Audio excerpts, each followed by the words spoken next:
आप मुझे एक बात बतलाएं कि यहाँ का जो एसपी सिक्योरिटी लाहौर का जिम्मेदार अफसर होता है वो बराह रास्त मुझे धमकी देता है कि मैं आपको 4th शेड्यूल में डाल दूंगा। पूरे पाकिस्तान की नुमाइंदा जमात 2.5 करोड़ पाकिस्तान में अहले हदीस हैं, आप पूरे मसलक को अपने खिलाफ कर रहे हैं। आप अफसर होंगे लेकिन आप ये कहते हैं कि अगर आपने एहतजाज किया आपके ऊपर मुकदमा दर्ज किया जाएगा। मेरे जमात के 80 बंदों के ऊपर इन्होंने मुकदमा दर्ज किया।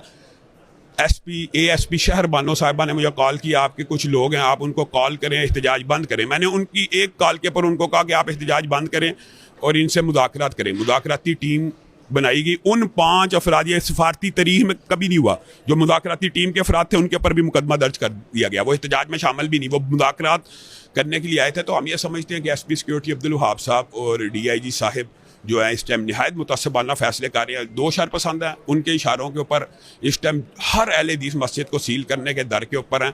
तो ये तमाम जमातें मुत्तफिक हैं, मुत्तहिद हैं कि अहले हदीस मसाजिद को खोलना चाहिए।